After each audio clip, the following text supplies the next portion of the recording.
You know how they say you can live next to someone your whole life and never really know them?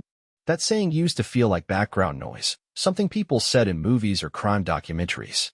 Not anymore. For me, it all started with a knock on the door. The day it all came crashing down was a Sunday. I remember because the Ravens were playing, and the kids had just gone down for a nap. My wife, Natalie, was at her cousin's baby shower across town. My sister, Laura, and her husband Kevin were supposed to stop by later with their twins. We'd planned a backyard barbecue, something easy. I was halfway through my first beer, standing by the grill with the game playing in the background, when there was a knock at the front door. Not urgent, just steady, like someone who had all the time in the world. I wiped my hands on a towel and headed for the door, thinking maybe Laura came early or forgot her keys. It was Kevin. He looked off, hands in his pockets, eyes everywhere except on mine. He wasn't wearing his usual smirk. Just this tight, pale expression, like he was about to be sick. "Hey," he said.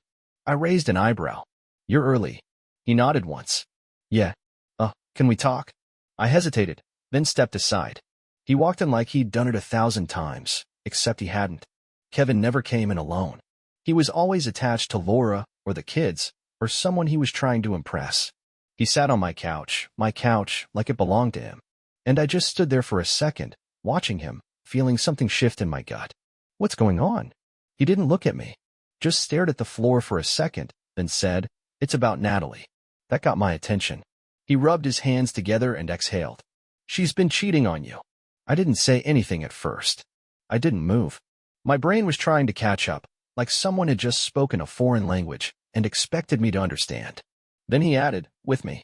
Time didn't freeze. My world didn't collapse in a cinematic slow-motion spin. But I felt something break inside me, quiet and permanent, like glass cracking under pressure. I blinked. "What did you just say?" He looked up, finally meeting my eyes. "I've been seeing Natalie. For a while." I thought. "You should know." "For a while." I repeated, my voice low. "How long?" Kevin didn't answer at first. Then, 6 months. Maybe more. I stared at him. At his stupid hair gel, his overpriced watch, the way he was sitting like this was some awkward dentist appointment, like he was doing me a favor by being honest. "You're married to my sister." "I know," he said. "I'm married to Natalie." He nodded. "I know that too." "And you thought?" "What?" "That I'd thank you for your honesty." He had the nerve to look almost hurt by that. "No, man. He stopped, like he couldn't figure out the right spin. "I just thought you deserved to hear it from me." "Why now?" I asked, still standing. Still calm. "Why not 6 months ago?" He hesitated. "I think Natalie's going to tell Laura. She's been saying things." I figured I'd get ahead of it. There it was. He wasn't here because of guilt. He was here because he was scared. I stared at him for a long time. Then I stepped back and pointed at the door. "Get out." He blinked. "Martin." "Now." He stood slowly, adjusted his jacket, gave me this look like he wanted to say something else, maybe explain, maybe justify, but thought better of it. Then he left, and I just stood there in the silence that followed, staring at the closed door, wondering how many times he'd walked through it with a lie in his mouth and my sister's ring on his finger. After a while, I sat down, not because I was tired, but because my knees didn't trust me to stay standing. I don't remember how long I sat there. Could have been 5 minutes. Could have been 30. But at some point, I stood up, grabbed my car keys, and left. I didn't call Natalie. I didn't send a text. I just drove. I needed to see her face when I asked the question. Needed to look her in the eye and ask one simple thing. Why? Because here's the thing, I didn't grow up soft. My father was military, my mother was tough as nails, and I've spent most of my adult life working 2 jobs to make sure Natalie and our 2 kids had everything they needed. We were married 10 years. Not perfect, no marriage is, but I showed up. Every day. Birthdays, anniversaries, late-night fevers, mortgage stress, school meetings, bills, everything. I never checked out. I never strayed. And I never once looked at another woman and thought, what if? But I guess that didn't matter. Because while I was busy building our life, Natalie was busy tearing it down. With Kevin. Of all people. My sister's husband.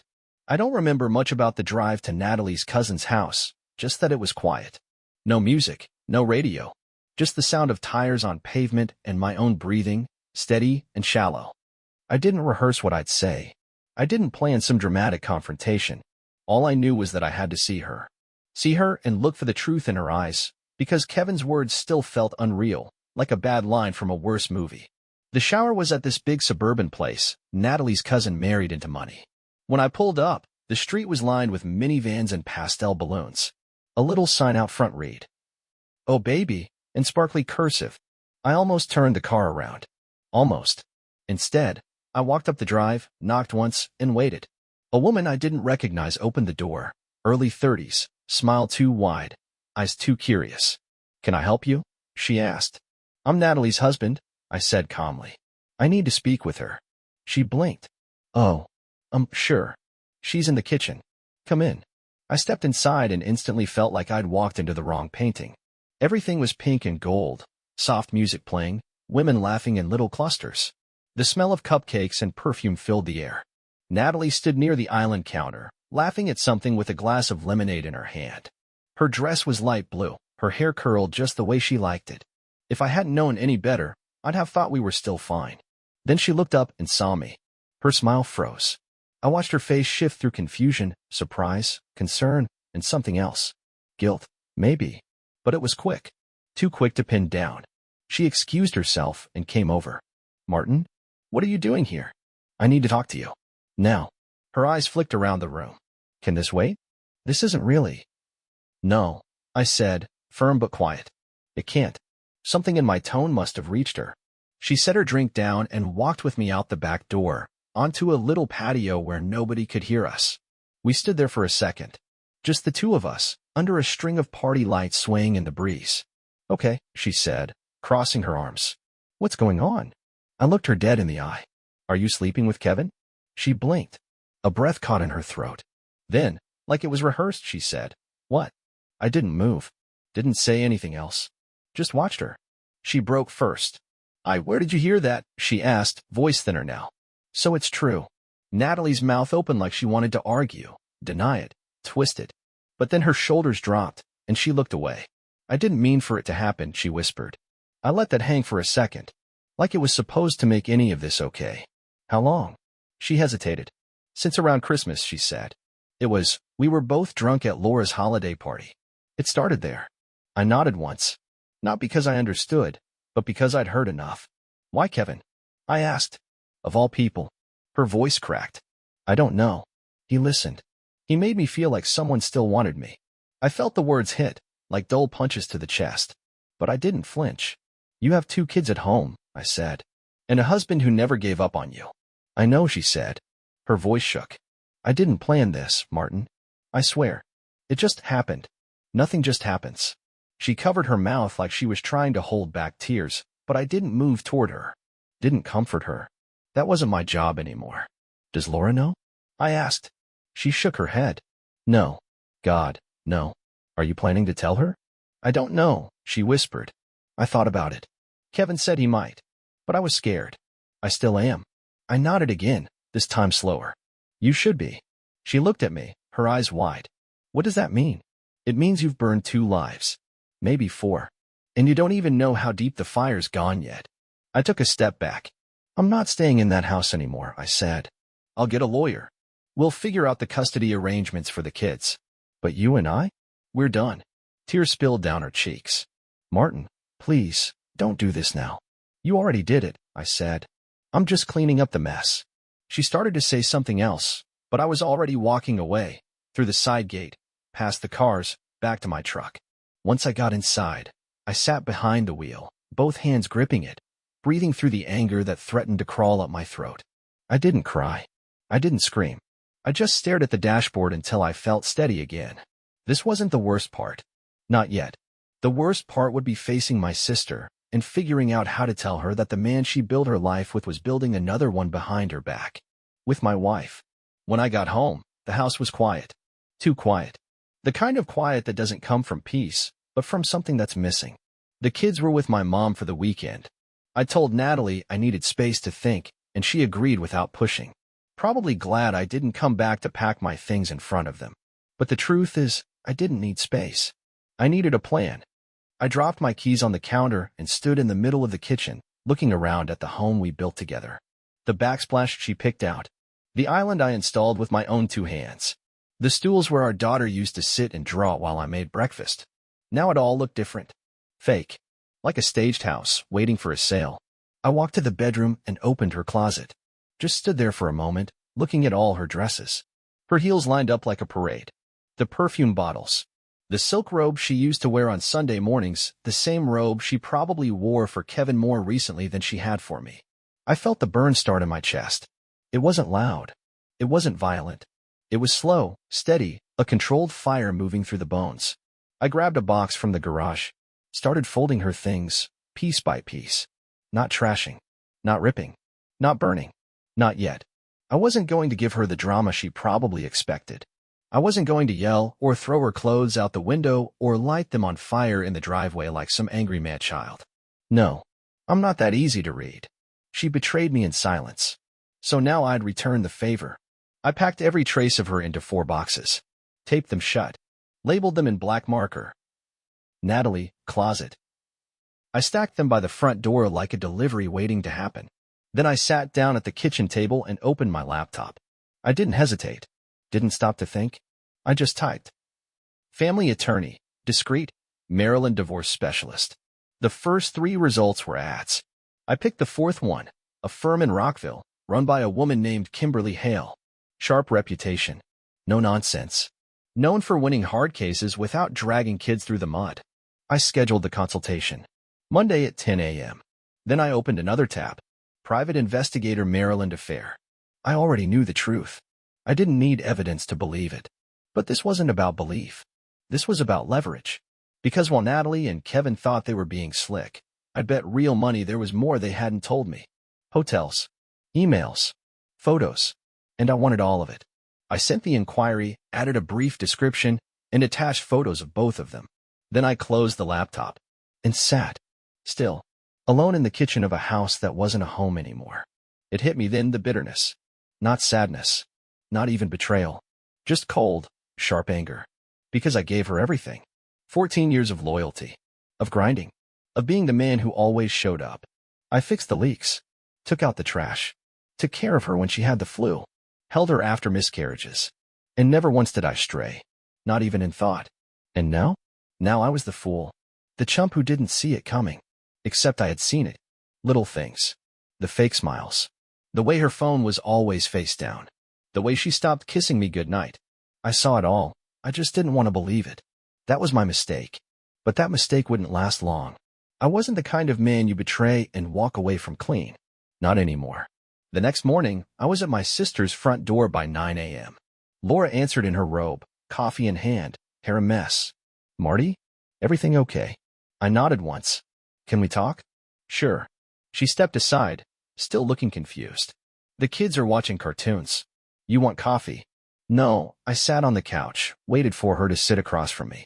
She looked concerned now. What's going on? I took a deep breath. I need to tell you something, and you're not going to want to hear it. But you deserve the truth. She sat up straighter. The room felt smaller. Kevin's been sleeping with Natalie. Dead silence. Her lips parted like she didn't understand the words. What? They've been having an affair. Since December. Her face went pale. Her hands clenched around the mug until I thought it might break. Are you serious? She whispered. I nodded. He told me himself. Yesterday. I could see her brain working, pulling up memories, trying to rewrite them, make sense of what never made sense. Then her hand flew to her mouth, and she stood up. She walked to the window, stared out, breathing hard. They were at my mom's house 2 weeks ago, she said. They drove there together when I had the flu. Said it was easier for the kids. I didn't think anything of it. I didn't say anything. Just let it sit. Then she turned to me. I want every detail. You'll get them, I said. I've already hired a PI. I'll share everything I get. She nodded, jaw clenched. I'm going to bury him, she said quietly. I'm with you. This wasn't about revenge anymore. This was about consequences. They wanted to play with fire behind our backs? Fine. Let them see what happens when the people they burn stop trying to stay quiet. You think the worst part is catching someone in the middle of cheating. It's not. The worst part is finding out the cheating wasn't the first lie. That it wasn't even close.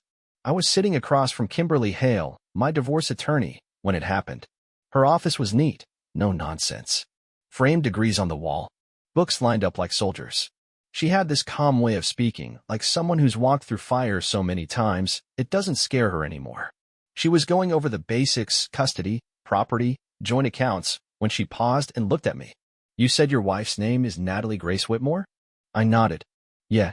Well, Natalie Grace Taylor now. She took my last name when we got married. Kimberly looked back down at her screen, clicked something, and frowned. Did she ever mention a previous name? I shook my head. What do you mean? She turned the monitor toward me. Because when I ran a background pull just to be safe, her name came up, but it wasn't Natalie Grace Whitmore. It was Natalie Renee Wallace. Changed legally 12 years ago. I just stared at the screen for a second. Renee? I asked. No, that's not her middle name. Kimberly raised an eyebrow. Are you sure? I mean, yeah, I said slowly. She told me her middle name was Grace. Always said it was her grandma's. Kimberly turned the screen back around. Well, she changed her name legally in Pennsylvania 12 years ago. A full name change. New social, new driver's license, everything. That's when I felt something shift in my chest. A crack I hadn't noticed before, widening. 12 years ago. We've been married 10. So 2 years before I met her, she was someone else. Not just in a metaphorical sense. Legally. On paper. And apparently she never told me. Kimberly kept talking, going over next steps, but I wasn't really listening anymore. I left her office in a daze, got into my truck, and just sat there. Who the hell is Natalie Renee Wallace? Why did she change her name? What was she running from? And more importantly, why didn't she ever tell me? I called Laura that afternoon. She was still processing the mess with Kevin, but when she picked up, she sounded sharper than I expected. You okay? She asked. Sort of. Listen. I found something. I told her everything Kimberly said. She went quiet for a second, then asked, do you think she was hiding something from you? I let out a bitter laugh. At this point, I'd be more surprised if she wasn't. We agreed to meet that night at her place. I brought what little paperwork I had from Kimberly, mostly just printed summaries and a few pages showing the name change. Laura stared at the papers like they were written in another language. She never told you any of this? No, I said. Not once. We talked about everything, or I thought we did. Childhood, family, stupid stories from high school. But this? Nothing. Do you want to find out why? She asked. I looked at her. Yeah, I do. The next day, I hired someone new. A guy named Daryl who used to work in law enforcement. Now he runs his own private research service out of Annapolis. He's quiet, older, sharp. No small talk. Just results. 2 days later, he called me. I've got something you're going to want to see. We met at a diner just outside the city. He slid a folder across the table like we were in some bad spy movie. But what was inside? It didn't feel like a movie. It felt real. And ugly. Natalie Renee Wallace. Born in Pittsburgh. Dropped out of college after her sophomore year. Arrested at 21 for credit card fraud. Pled down to a misdemeanor. Worked under the table for a year at a bar that got raided for running an illegal gambling ring. No charges, but her name was in the investigation notes. She disappeared from public record after that. No trace for about a year and a half until the name change. She became Natalie Grace Whitmore. Moved to Maryland. Started fresh. Got a receptionist job at a dental office. That's around the time I met her. I stared at the folder for a long time. She never told me any of this. Not the arrest. Not the gambling thing. Not even the name change. For 10 years, I was married to someone I didn't really know. I thought the affair was the betrayal. But that was just the crack in the surface. This was the foundation rotting underneath. When I got home that night, I didn't eat. Didn't sleep. I just sat at the kitchen table and thought about all the nights we spent drinking wine on that back porch, talking about dreams, plans, family. All of it was built on lies. And the thing that made me angriest, more than the cheating, more than the secrets, was this. I gave her my full truth. She gave me a version of herself she could live with, but not the real thing. I waited until the kids were asleep. That night, Natalie came home a little after 9, said she stayed late helping her mom clean up. I didn't say anything. Just watched her move around the kitchen, pretending nothing had changed. She didn't know yet that I knew everything. Not just about Kevin, but about the name change, the arrest, the life she erased before me. She poured herself a glass of water, leaned against the counter like she belonged here. That's when I pulled out the folder and dropped it on the table. She jumped slightly at the sound. What's that? She asked, her voice light, almost casual. Your past, I said. She didn't move. Natalie Renee Wallace, I continued. Credit card fraud, illegal gambling ring, full name change, whole new identity. Sound familiar? She froze. Didn't blink. Didn't breathe. Just stared at the folder like it might explode. I stood up slowly. You lied to me, I said, voice steady. From the very beginning. Not just the cheating. That's just the tip of it. You married me under a name you made up. You built a life with me using pieces of someone you used to be, someone you never once told me about. Martin, she tried to speak. No, I said, louder. No more words. No more soft voices and fake tears. I took a step toward her. I gave you everything. My trust. My loyalty. 14 years of my life. And you looked me in the eye every day, every night in our bed, and fed me lies. She looked down. I was trying to move on from my past. You didn't move on, I snapped. You buried it. You built a new version of yourself and handed me that like it was real. I was scared, she said, her voice cracking. I didn't think you'd love me if you knew who I used to be.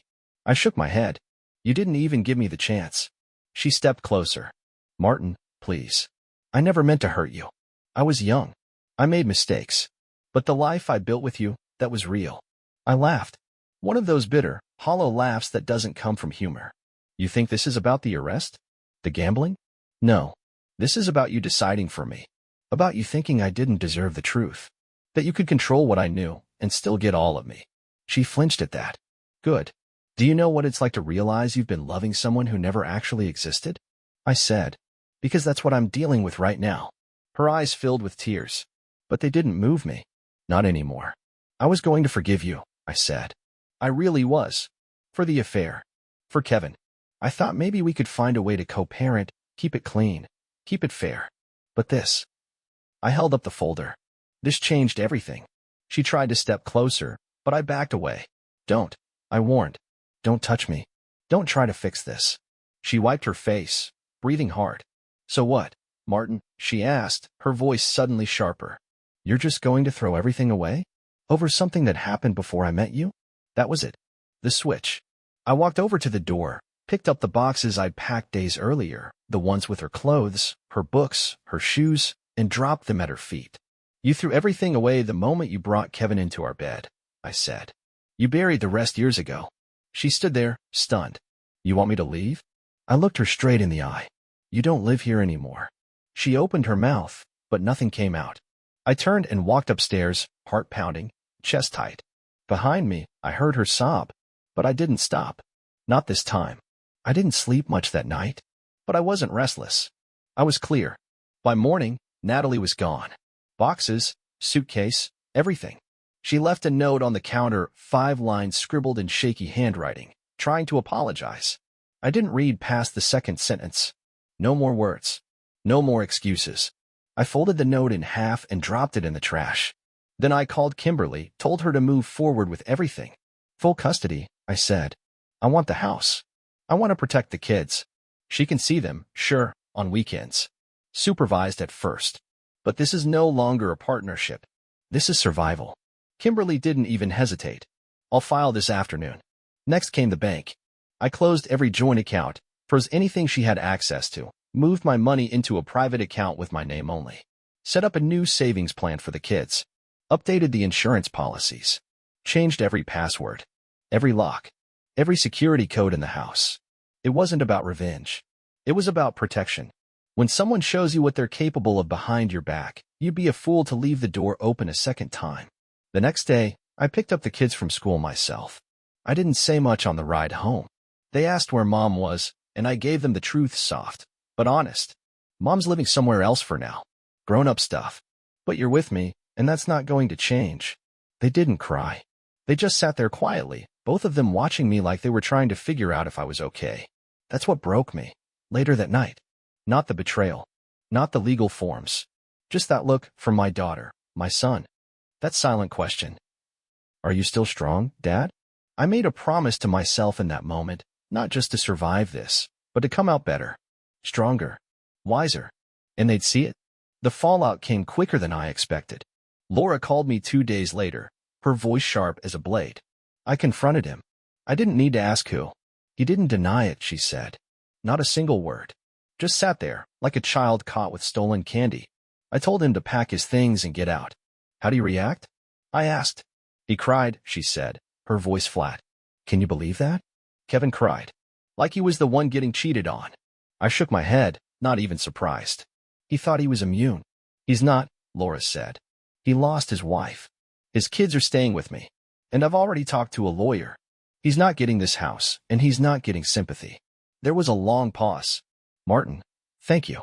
For telling me. For not protecting him just because he's family. I owe you. No, you don't, I said. We both got burned by the same fire. I wasn't going to let you stand in it alone. We didn't say much after that. We didn't need to. That weekend, Natalie texted me. Can we talk? I stared at the screen for a while before replying. About what? About how we handle things. The kids. The house. The timeline. Talk to your lawyer. I'm done talking to you directly. No reply. Later that day, she showed up at the house unannounced. Knocked softly on the door like nothing had happened. I opened it. Didn't let her inside. She looked tired. No makeup. Hair pulled back. Wearing an old hoodie I hadn't seen in years. I just wanted to see them, she said. They're at my mom's for the weekend, I replied. She nodded slowly. Can I come in for a second? No. She looked up at me, eyes red, lips trembling. You're really doing this, aren't you? I didn't blink. You did this. I'm just following through. For a moment, I saw something in her eyes that looked like panic, like she finally understood that the rope she was tugging had snapped on both ends. I didn't think it would go this far, she whispered. You should have. And I closed the door. 3 months after the fire, I left Maryland. I sold the house. I packed what mattered, my tools, photos of the kids, my dad's old guitar. Everything else stayed behind. Memories, dust, and whatever version of me I left buried in those walls. The kids stayed with me. Full custody. Natalie didn't even fight for it. After the court saw the reports, the PI files, the financial lies, the affair with my sister's husband, her lawyer recommended she step aside. For once, she listened. She moved, too. Not to follow us, she went west, some small town outside Denver. Didn't say goodbye. She deleted her social media. Changed her number. No photos. No updates. No trace. It's like she erased herself. And honestly, I don't care where she went. Whatever she's looking for, I hope she finds it. But I don't need to know. I've got enough to focus on raising 2 kids who look me in the eye every day and know I never lied to them. We settled in North Carolina. Bought a fixer-upper. The kind of place you can shape with your own hands. Every broken thing in that house became something I fixed, slowly, with care, just like I'm fixing myself. I work construction now, run my own crew. Nothing flashy, just honest work. The kind that lets me sleep at night. We've got a dog, too. Buck. He's a mutt with bad knees and a good heart. Follows the kids everywhere like he's their shadow. Some nights, I sit on the back steps, beer in hand, watching the porch lights flicker. And I think, this is mine. This peace. This silence. This freedom. As for Laura and Kevin, they went through hell, too. She kicked him out, filed for divorce, iced and cold. But something changed. After the hearings. After the lawyers. After she saw him show up, every weekend, every school recital, every phone call he said he'd make, she gave him a second chance. Not for love. For the kids. He moved back and slowly, couch first, guest room, then maybe something more. Laura made one thing clear. You break it again, you're out. Forever. He said he understood. Maybe he did. Maybe he's trying. But that's not my story anymore. That's hers. Mine is simpler now. Wake up. Make breakfast. Pack lunches. Drive to work. Build something with my hands. Come home. Tuck the kids in. Repeat. It's quiet. Steady. Real. And it's more than enough.